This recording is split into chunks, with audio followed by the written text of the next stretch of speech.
好，各位朋友早。哇，这个麦克风声音很大哈，所以旁边人都听得到。好，谢谢大家来。今天的上午天气不太好哦。那我想我们有大概1个多小时的时间，可以在这边聊一聊文学改编电影的现况与前景。那各位可以看到，因为我们在场有2位，一位是华人，一位是这个西方人哈，所以他们正好可以去谈的是这个华语世界跟这个西方世界的一个状况。那我非常荣幸的要来介绍给大家，我们今天这个很轻松的场合，但是我们来的嘉宾真的是很重量级的。那我首先介绍从香港专程飞到台湾来参加我们这2天的这个媒合平台的活动，那么也特别来参加今天的这一场讨论会的非常资深的一位香港的制片人。有没有人看过《狄仁杰》？手举高一点，我不应该问这种问题。好，好，那就是这个审判《狄仁杰》的制片金南松金女士，欢迎。好，那么第2位我要介绍的是从去年11月就一直来跟我们一起合作在这个我们的媒合平台从一开始的点子的发想，一直到我们一路的设计，到昨天把它举行完成了，今天继续留下来跟我们做一场这个讨论，还有今天接下去下午我们还有一个放映在电影馆所以很密集的很多的活动，特别从美国来参加我们的这个台北书展Jeffrey Sharp 先生，来我们欢迎他。好，要站远一点，他太高了。好，我是尤慧珍，我忘了自我介绍哈，是我们这一次的这个媒合平台，我作为一个负责人哈。那我们今天用一种很轻松的方式来进行今天早上的这个讨论。我们待会进行的方式是Jeff 会先为我们介绍，他准备了一个 PowerPoint 介绍一下这个文学改编电影的一个现况那他会从他个人的经验，待会他会自我介绍，我们就知道他有很多的这个制片的经验。那他由他自身谈起，由他在对于美国的这个观察这边谈起。那接下去我们会邀请施南生施女士来从她个人的经验开始谈起，也是告诉我们这个文学改编电影在这个华语世界的一个概况。然后我们会让他们有一个这个对于彼此的这个谈话的一个互动，然后我们会开放让大家有问答的机会。所有这些事情全部要发生在1个小时之内所以我们要赶快很紧凑的来进行。那也很谢谢David 今天会帮我们去做翻译我们很快就会看到 David 的作品了5月的时候也是一个很棒的一个这个新生代导演，天哪，好可怕好。那我们就从这个 Jeffrey Sharp 开始。那他要这个换这个影片的时候，就是只要招个手你就知道了OK 好，所以我们的这个整个控制在那边。OK 好，那我们就开始吧。Go ahead。Good morning. This is, good morning. Welcome to the Book Meets Film Forum. This has been a very exciting time to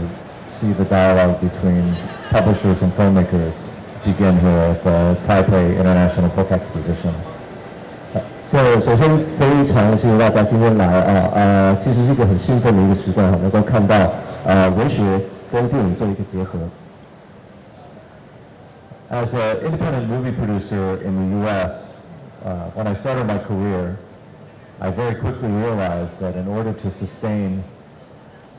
development and production, you need great ideas.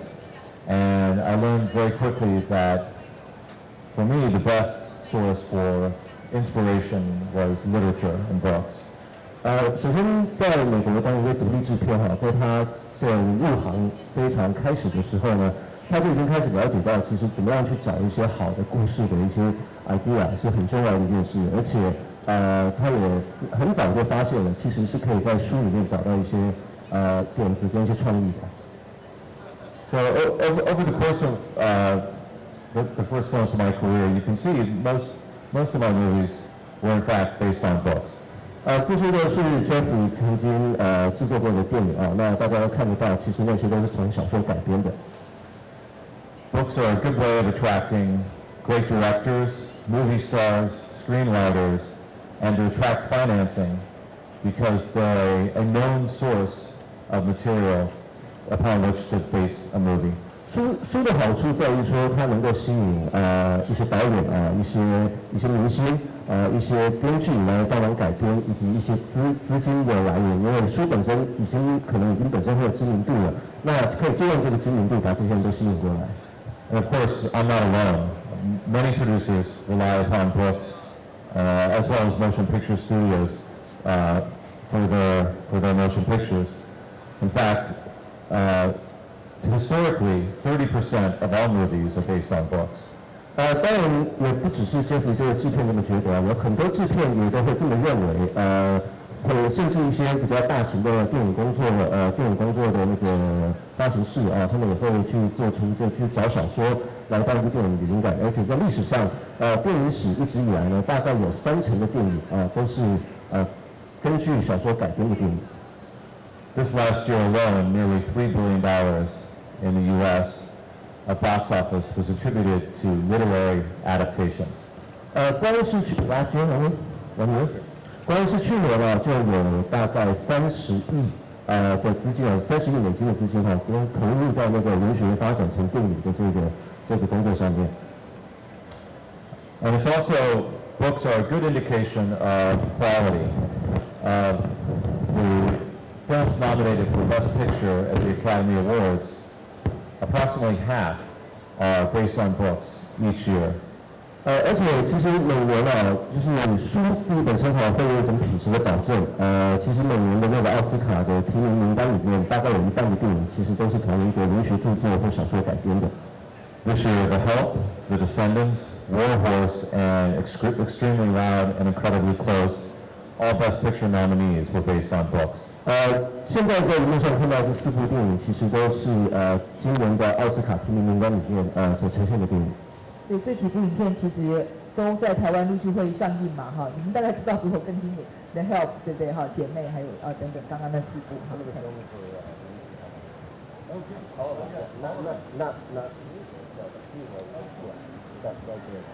And if we look over time, top grossing movies from 1995 to 2011, based on book, short story, comics, graphic novels, magazine articles, and plays, religious texts, and articles, you can see that it really starts to add up. This is a hugely important source of creative and also financial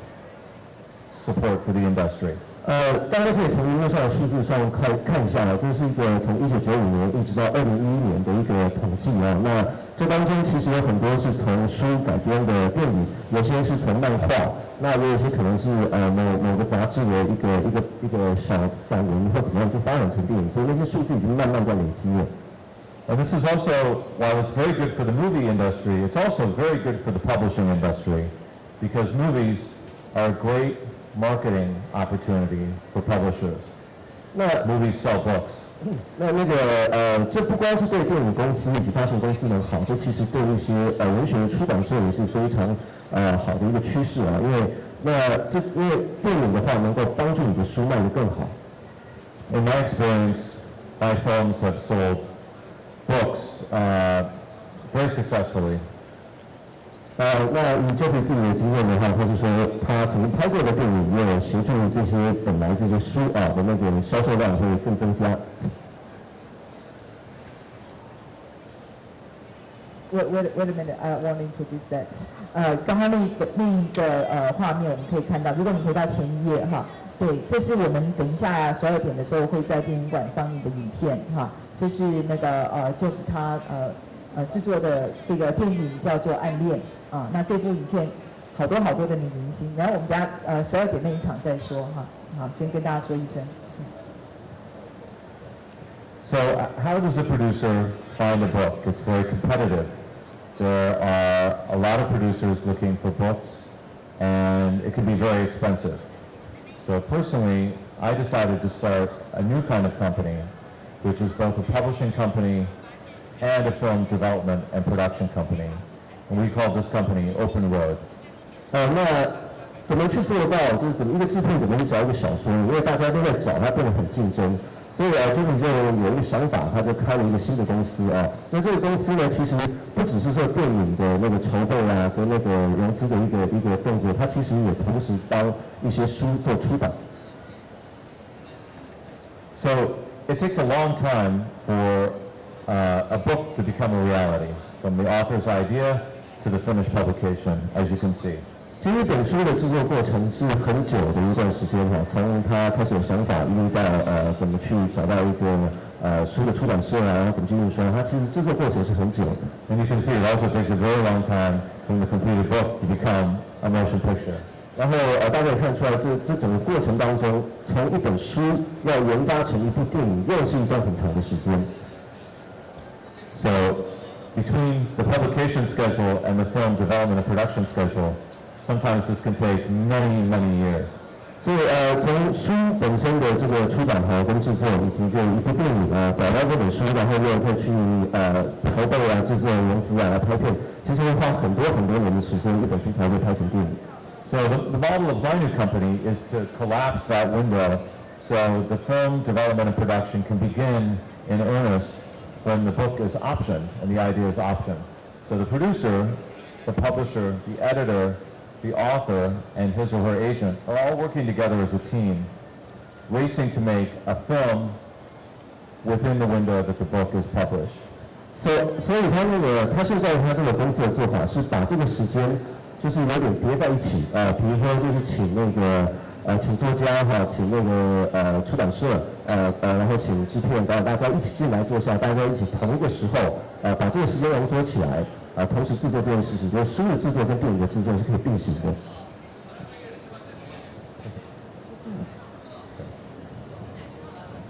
So we work very closely together within the company, and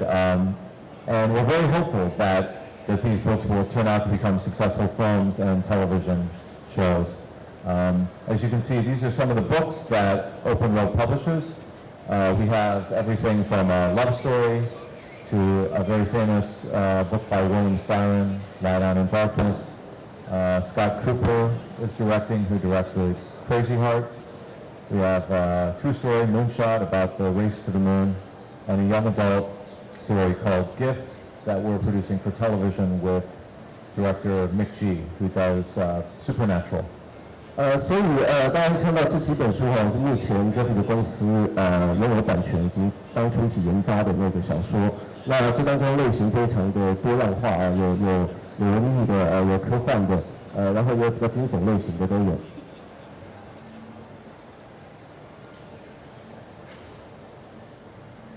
有一个是电视正在制作的，那个是这个超自然档案，嘿，对，是电视的影集，也是他们在制作的。And you can see we hope that this is a new model for making films and television, in that it will save time, money, and perhaps be a creative opportunity for filmmakers to work very closely with authors in making better films for tomorrow. 那这个当然就是他的公司想要研发的一种新的模式这不但省时省事，而且可以让创作者导演制片人能够更近距离的跟这些作者们一起合作。Thank you. 谢谢大家。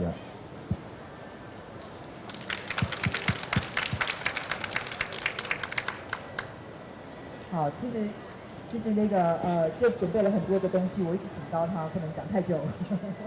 好，所以我就把它砍短一点所以 OK， 先我们在时间内答。好，我们也有几张很漂亮的那个 slide 是施小姐的，是不是可以把它放出来？然后我们要接下来请施小姐从她的角度来谈事情，这是我们昨天漏夜赶出来的，怎么样？OK， 好，那是由你来。好，回忆一下 Jeffrey 讲的话，就是大家好，我是施南生，大家好。那个所以呢，美国的工业是个工业，他们很多数据，有很多那个资料可以你们很快的会调动出来。当然大家都知道，现在中国大陆的那个电影市场发展的很快速，但是我就拿不出这样的数据出来，就拿得出来，我们也不敢说是100%是对的，这个是我自己有点感慨了。那么我是拍电影的，我拍了31年电影，但我看书呢就看了50几年，所以你可以想象我当然是比较年轻开始看书了啊。因为我们是说故事的人，所以我把这个故事从开头说起。我小的时候很喜欢看书，我记得每年学年开始的时候呢，有个书单，我就很急不及待的去把那书单里面的书调出来，买回家里，赶快就看。因为当年香港还是英国政府殖民地的教育，所以是英文的比较重要，所以小说都是英文的。中文的只有国文一本书，还有历史一本书。那我自己的书单看完了，我还有2个哥哥一个弟弟，我就把他们的书单上的书也赶快看完。其中一个理由，我相信是因为我妈妈是个很喜欢看书的人，很喜欢文字的人，但是她呢就看得很杂不啷，什么都看的。家里常有很多各类的杂志，很多有翻译外语的短篇小说啊，那个时候的刊物有蓝皮书啊、西点的，我相信台湾没有不一样的了。也有武侠世界啦，那我有哥哥的，所以我也看那个漫画啦、才书啦，老夫子啊，就是台湾那个老夫子啊，什么都看。当然我们有几套镇家之宝的武侠小说，那个时候不用说的了啊。那学了，我不知道台湾是不是这样子，书不是买那么多的，然后我们有个路边租书的摊子，然后我们每个礼拜经过那里要看看有什么新书。然后如果你有小凳子嘛，然后你如果租了坐在那边看就便宜一点，拿回家就一样是吧？拿回家就贵一点嘛。然后你后面还要书最后一页写个记号，下个礼拜来你就看见，有没有看过？那我很怀念那个日子。那么后来呢，因为我15岁的时候，15岁到16岁那个夏天的时候，香港有点动乱，那我就去了非洲，我家里有些亲人去了非洲。去了2个月之后呢，就决定我去英国读书，所以自从15岁之后，我就没有真的学习过中文，因为当时我说的就是英语教育比较重要，所以我的中文根基其实不是那么好的。但是呢，我去到英国，我妈妈已经帮我做了一个事情，就是令到我一生受用无穷。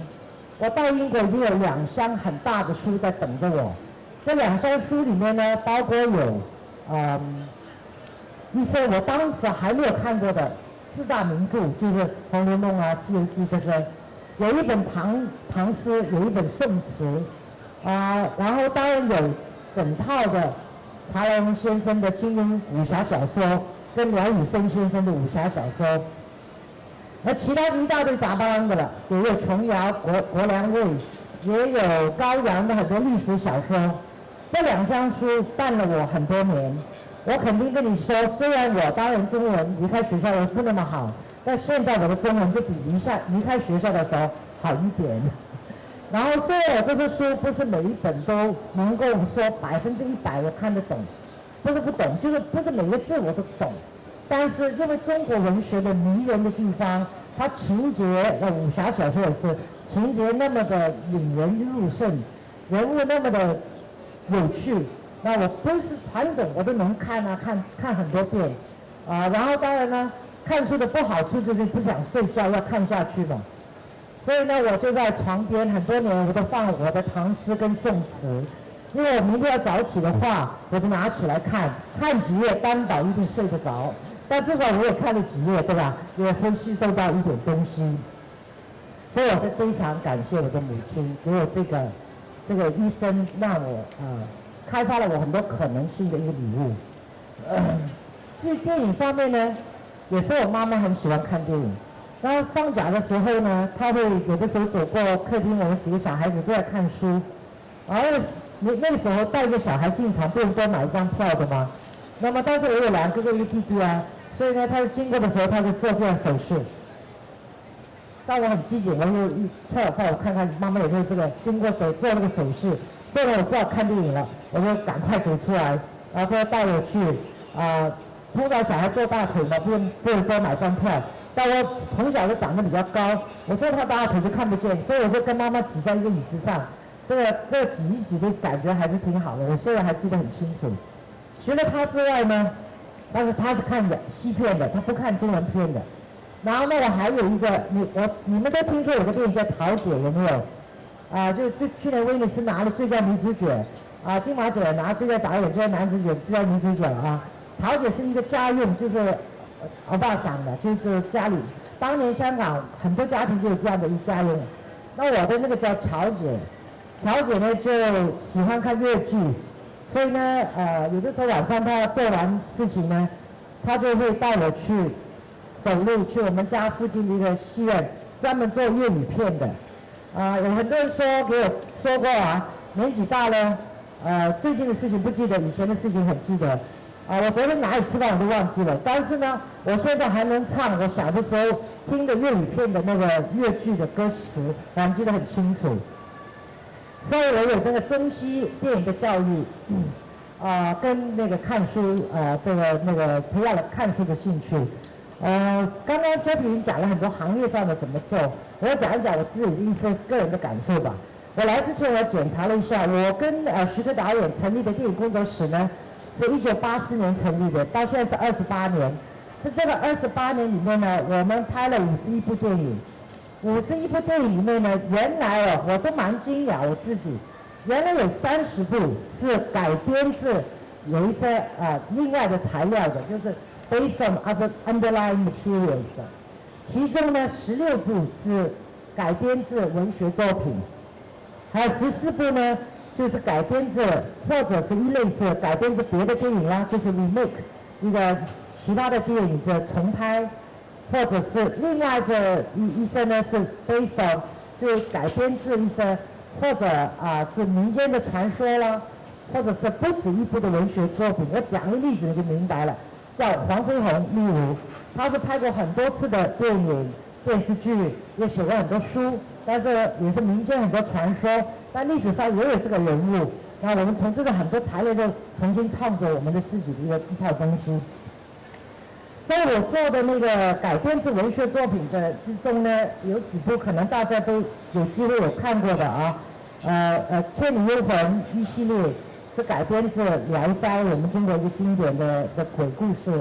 然后有金庸先生的那个《笑傲江湖》。《笑傲江湖》呢，从《笑傲江湖》第1集呢，我们其实我家里那个版本《笑傲江湖》是4本那么厚的几百页的。但是从这个我们拍了一部戏出来，当然要改编了。然后从那个里面那本书有9页只是讲东方不败的，那这9页我们就拍了2部戏，所以改编有的时候很悬然后呢另外一部呢其实是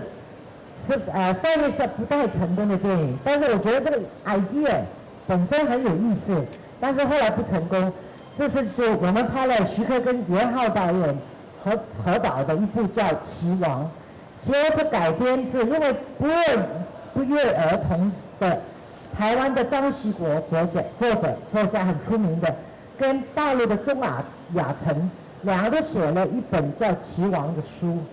然后本来我们就把两个书讲2个完全不一样的故事，但是都点出2个社会里面非常荒谬的现象。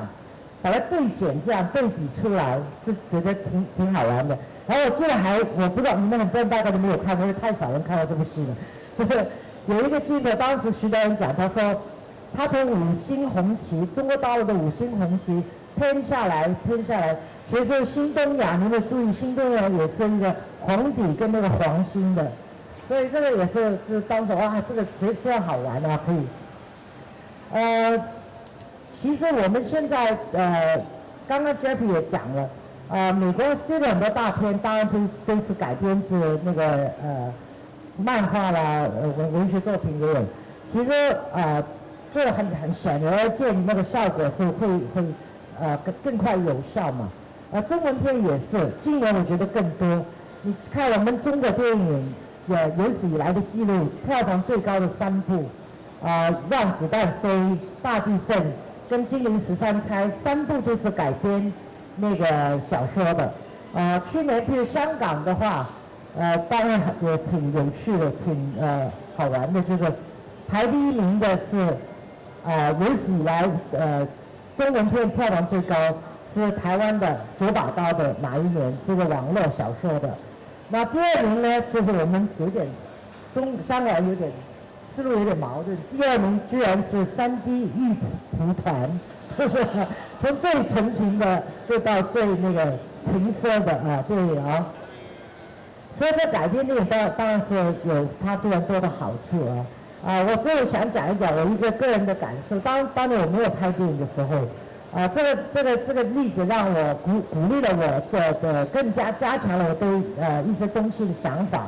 我当年看了一本书，我非常喜欢这个德国作家的 Günter Grass 写的叫《习鼓的 Tin Drum》。我看那个小说觉得好看的不得了，看到之后不久有人说要改编电影，我说改编这个电影怎么可能？这个小说怎么能改编电影呢？后来那个电影是有拍出来，是 Volker Schwem 的一个德国导演拍的，电影本身也非常非常好看，这样就是开阔了我的思维。当年我不懂拍电影，但是我觉得什么都可能的，不要就觉得自己不要觉得这个事情不能做。还有一个例子，昨天我在跟一次香港来的，他们安排书展的那个影视公司跟出版社这个洽谈，就是讲的是什么东西可以改编为影视作品。那我跟一家很大的电影公司的一个朋友在聊天，他说其实应该多改文学作品吧，多改文学作品就快很多嘛，搞电影。但是我的两个导演，我2个大导演都坚持要自己创作。我说是吗？为什么呢？我说我们都没有障碍的，如果找到好的题材，我们就做啊。后来我想一想，我就说我知道了，他2个大导演拍的都是动作时装的动作片，一个是陈木胜导演，一个是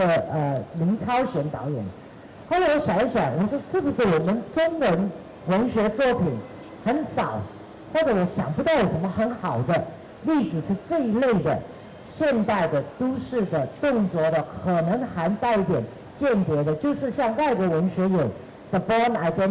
这个系列，或者更老一点的有《James Bond》这一种的。所以如果有作家在场，或者希望做作家或出版社，请你们多从这个题材方面着手。好，就这样，谢谢。好，谢谢这个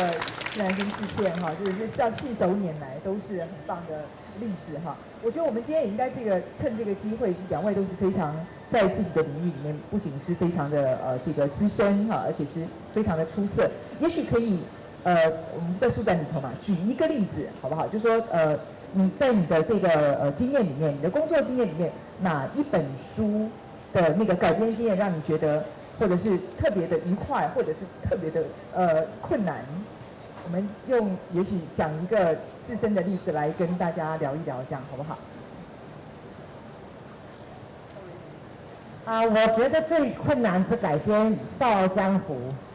因为所有中国人都会我相信很多的人都会看了《笑傲江湖》，而且不单只看1遍，可能一生看了好几遍。那么当然你知道金庸先生他的内容是非常非常的丰富。然后然后例如说谁看过《笑傲江湖》？你们都看过吗？对不对？都蛮多的嘛。但是你现在改编出来，结果大家还满意，那是当然很开心的事情。那当年你说独孤九剑，你怎么做那个独孤九剑呢？当然我们现在做成4幅，大部分的观众都说不错啊，就是我们想象就是这样。当你从那个文字上怎么变成一个影像上的东西呢？这是有它的难处。不过我很高兴，我们结果做出来的作品好像大家都蛮喜欢。另外一个很大的一个这个choice 就是抉择很大的一个抉择就是哪是要哪是不要。你看了什么都觉得很好嘛，那个小说哪个人物都好看，哪个都好，就这个抉择是很难做的。我 anyway 也做了。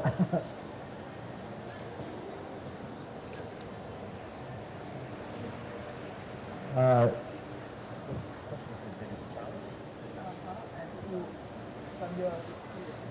talent or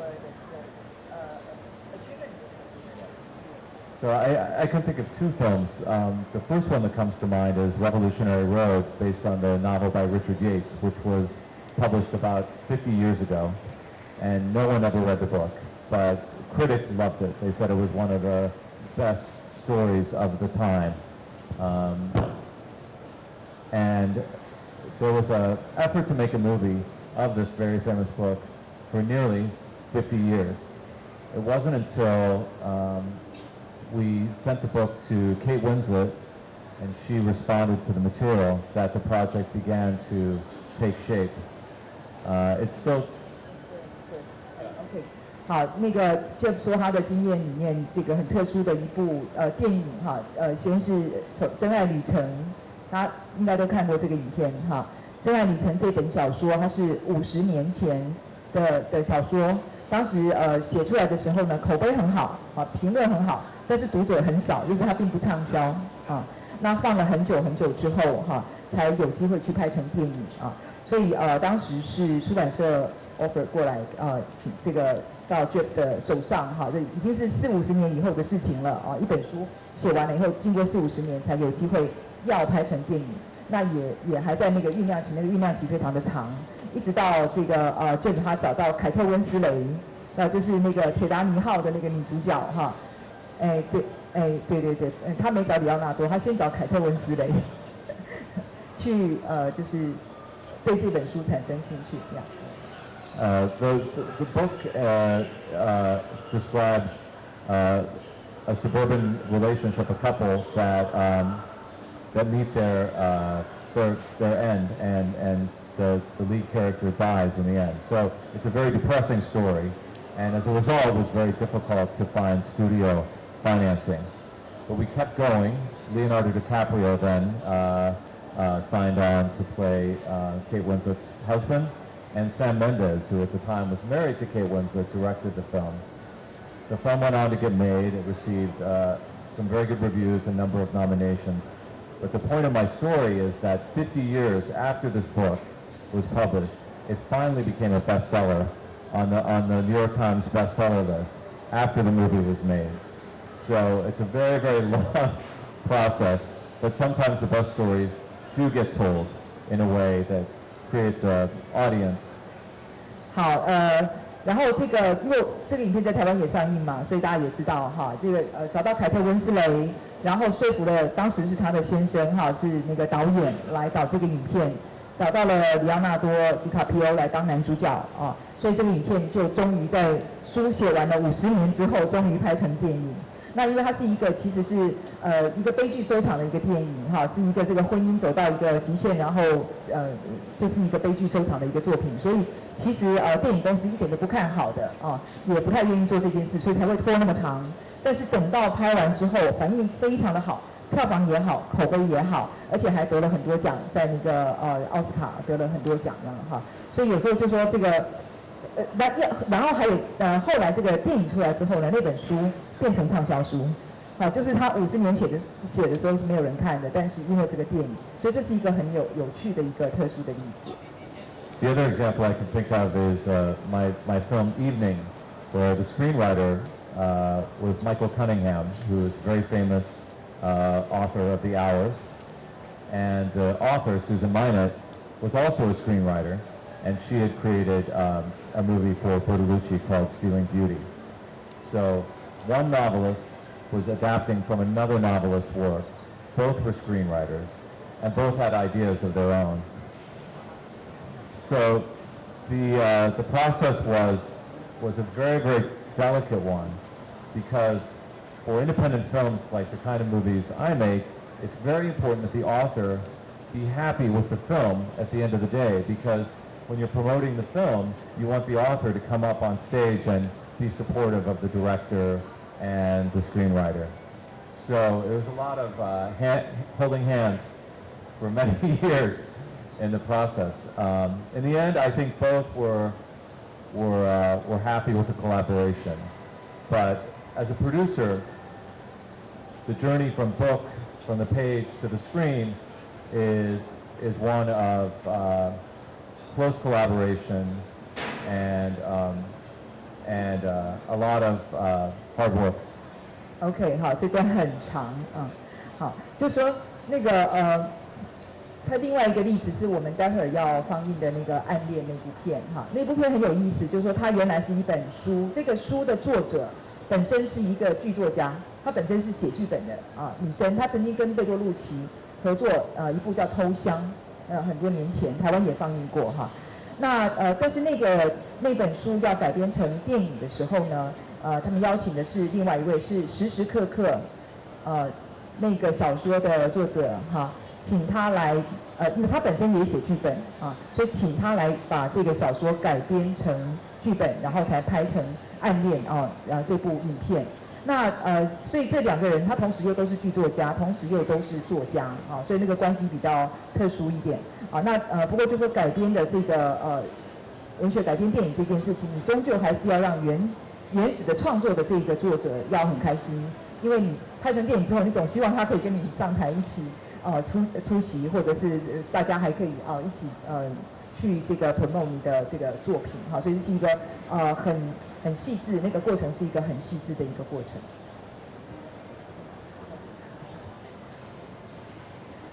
Yeah, okay. So we open to the question. 我想今天观众有很多人，我们已经相处好几天了那还有很多在场的观众，有没有问题要请教台上的这两位制片？可以举手。那我们问题尽量简短，让他们可以多发言一下，这样好不好？两个问题分别请教 Jeffrey 跟施小姐。Jeffrey, do you think is it much easier for a producer like you to produce adapted film? For example, The Hours, it's a story portray Virginia Woolf or posthumous famous writers. That would be easier because Michael Cunningham, he can on his will to adapt Virginia Woolf's story. Is it much easier? This is for you. 施小姐，你认为跨文化的改编，譬如说像许鞍华导演，桃姐那个许鞍华导演，他曾经在很多年前，3天年前拍过那个张曼玉和陆小芬演的《刻图秋恨》，那个是那个许鞍华自己的故事，因为他母亲是个日本人。您认为在处理这个跨文化的改编有什么困难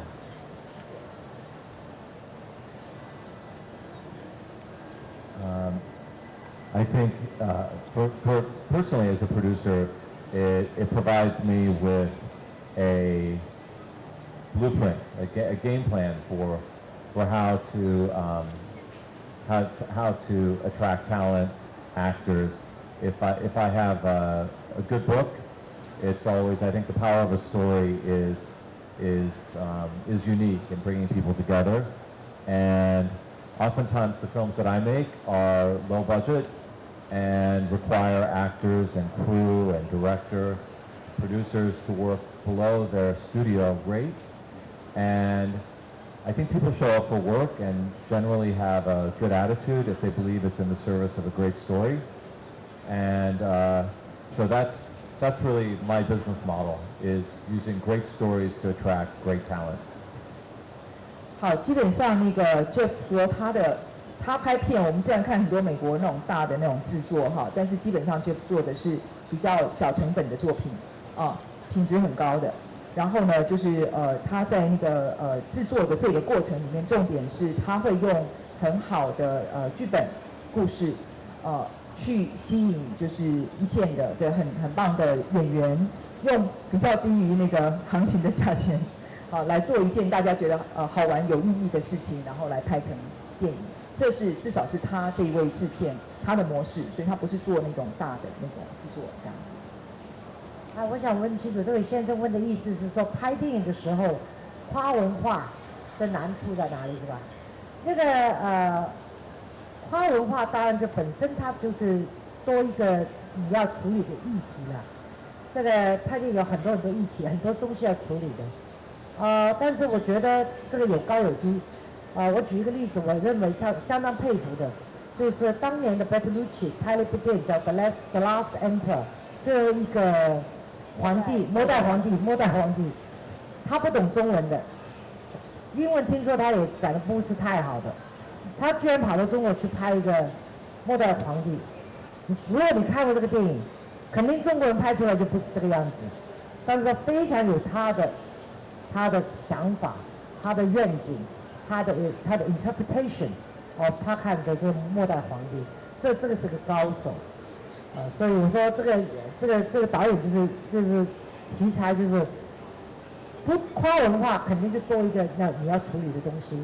但是你是厉害的，你是高手的话就没有问题了。好，还有没有问题要问？徐龙。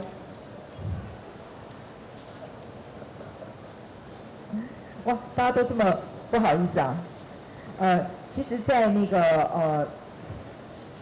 师姐的那个拍片的过程里面，也许可以谈一下那个比较近的几个个案，因为你都拍古装的影片哈，为比较多，对不对哈？对，为什么有什么样的理由？是不是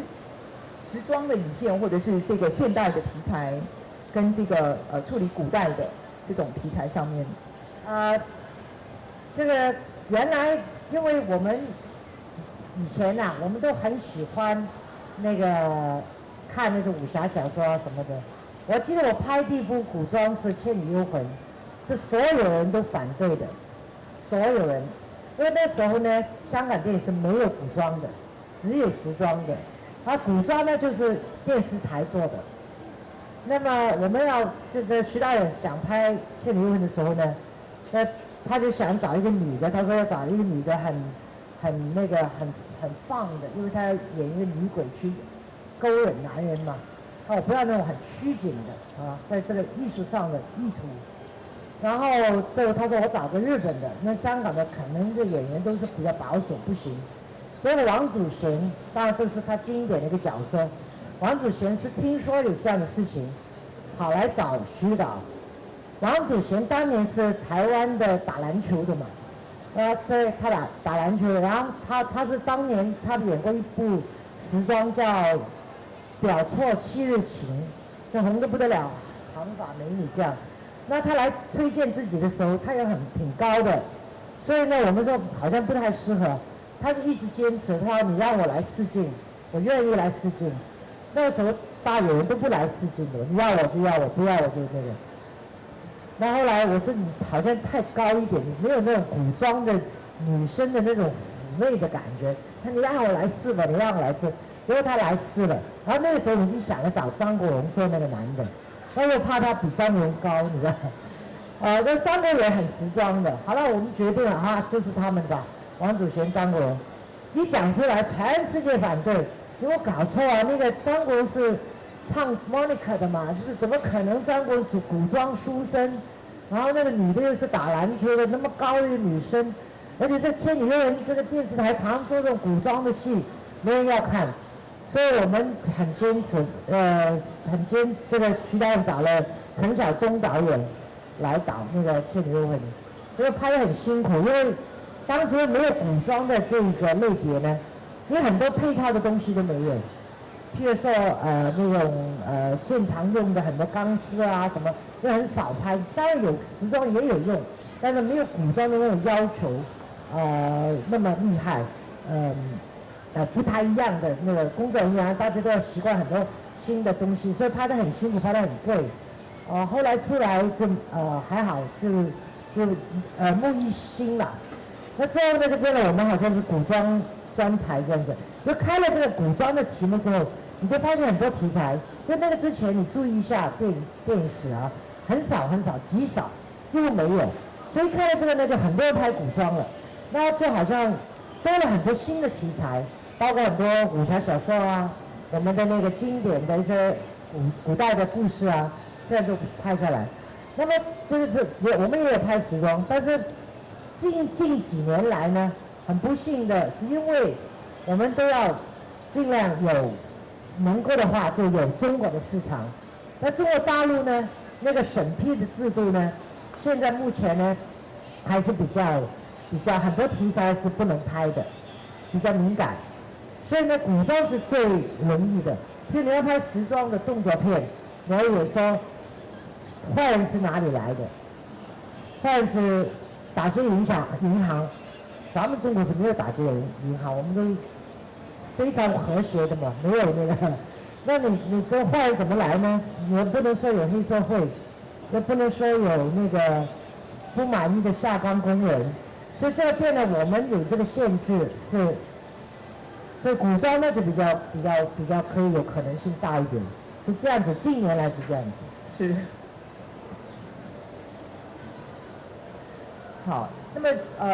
如果说我们讲这个前景来说哈，那未来如果从文学去改编，不一定是文学，就出版品去改编成电影这个部分，有什么样的期许，或者是说有什么样的，也许有计划，或者就是未来希望能够怎么样去走？从两位的经验，这作为我们今天最后一个问题了，好不好？The major trend in the U.S. right now is turning books into television series, and HBO, Showtime, the major cable networks, and television networks are very actively pursuing books for the big screen. I think this is a great development for both publishing and for producers, because in a time where budgets and financing are very challenging, television networks can provide a strong partnership in terms of financing and also marketing and promoting. Recently, HBO has been very active in making films with Todd Haynes. Scott Rudin just made a deal with HBO and is developing The Corrections. And I'm currently developing several literary adaptations for television as well. So it's exciting to think that the opportunity for adaptation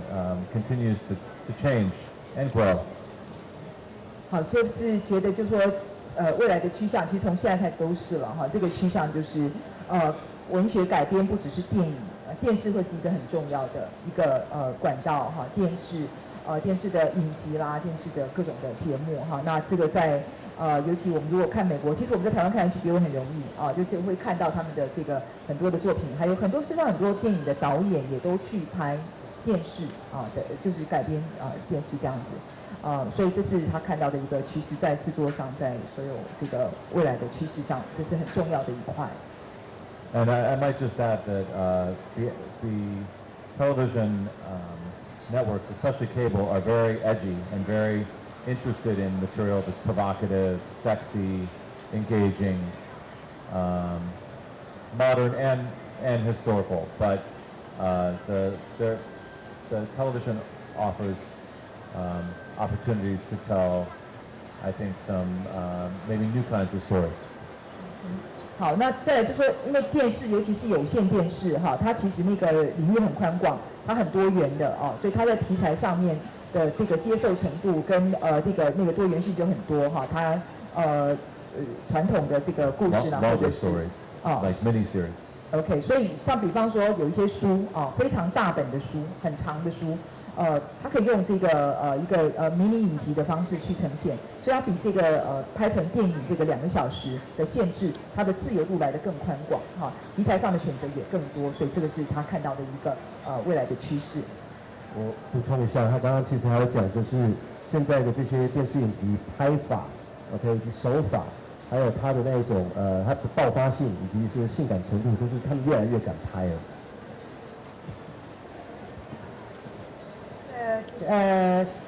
去年中国大陆，去年这2、3年每年都拍500多部电影，真的能在线上的大概只有200部，所以呢，大家很苛求，很需要题材的程度很高，所以几乎现在我们看到的是好到我们看得到比较好一点的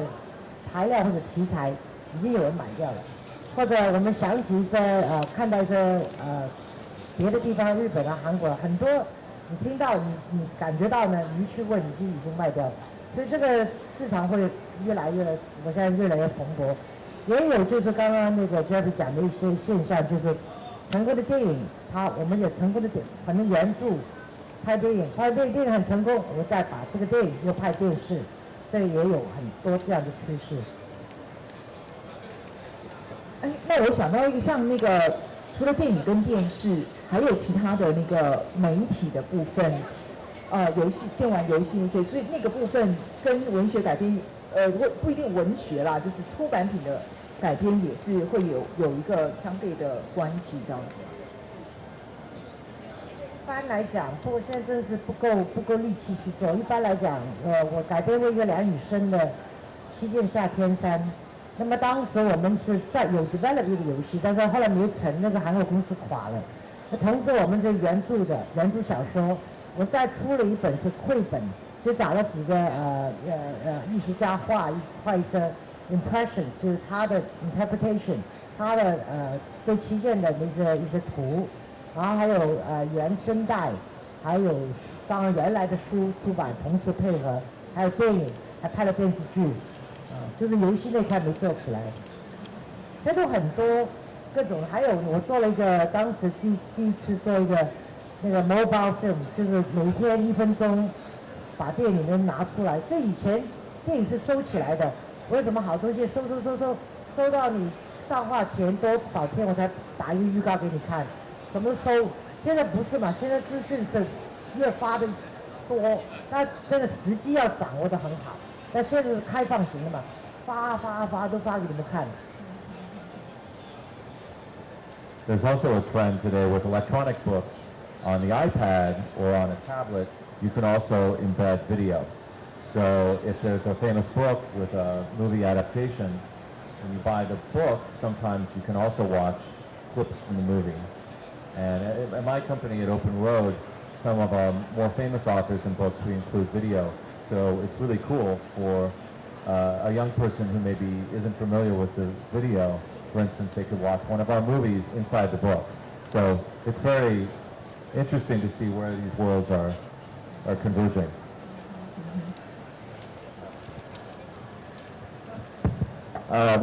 刚刚讲说，他现在也有另外一个做法啊，就是说现在因为电子书现在这么流行，所以有时候比如像 iPad 里面呢，如果你在看他的电子书的时候，可能到了某一个情节的时候，就可能可以看到电影本身的一个片段，刚好是这个情节的一部分。所以对一些比较新生代哈，现在这种各方面的科技的一个融合来讲，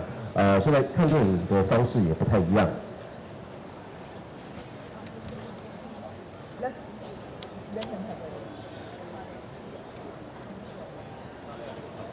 刚才这个两位都提到哈，现在这个新的科技啊都出来了，你们很 excited about， 你可以在看电子书的时候，你可以看到画面，可能有电影的画面，但是同样一个问题就是，很多这种盗版啦哈，然后现在都随便给你放在 YouTube 上面，那对于自己精心制作出来的影片会被这样子在网络上这样免费的流传，你们心里是觉得很心痛的，还是会想说有怎么样一个机会可以扭转它？当然这个是我们不愿意的嘛。那我们这么辛苦，这么花那么多资源去做一个东西出来，是盗版的，当然不能允许。不过这是我都不知道怎么去能解决这个问题。现在我们本来的后就是电影上映之后的后版权，录影带啊、DVD 啊，这些本来都有，这个市场已经没有这样，因为全部都是给 Internet 的盗版抢去了嘛。当然希望大家所有版权拥有者跟那个这个是政府的行为，我们也做不到，就要把那个intellectual property 的那个所有的法律管好，那只有这样子了。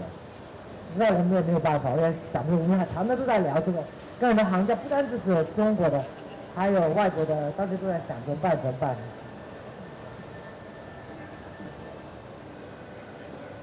I of course agree with Nansung that piracy is really steals from the financial viability of producing new movies and supporting the infrastructure of the business. But what is fascinating about the internet is that it's created a very active community in terms of talking about the newest movies, the newest books, favorite actors and directors, and it's an incredible marketing opportunity for our work. So while piracy is, of course, a major concern for the future of our industry, it's also an opportunity to really continue to promote and create great literature and movies. 对，就是说那个盗版这个事情哈，或者是在尤其网络上盗录这个事情，因为它的科技很难防它，这个是一个很要命的东西，当然这是不对的，不应该这样做。那如何去防范它，这是一个大家很头痛，可是实在是应该做的事情，而且应该要更大的那个来规范。但是另外一方面就是说这个有些时候在网络上面的流传的很多的这个可能是短的影片或短的片段影片的短的片段这些，它反而转换成另外一种宣传的一个工具那在这样的情况之下，它这个算上有一点点正面的部分，是不是？他其实他的意思是说，有时候就是感觉在网络上好像是对这个行业有害的，可是其实还是可以善于利用来做一种宣传的手法。就是说，因为它毕竟网络它现在的凝聚力凝聚一些观众跟影迷的方式跟力量跟它，因为它太永无国界了，所以他反而也可以利用这一点去好好的想想看怎么样去做宣传。好，我知道我们时间已经用完了哈。那我知道这个在场其实很多朋友不好意思哈，我们这一场的这个活动我们就先告一个段落，好不好？因为我们今天接下来还有很多的活动，那我们先非常的感谢施男生施女士专程来，真的是给我们太大的鼓励了，非常的开心哈。Jeffrey还会跟我们继续，待会儿12点到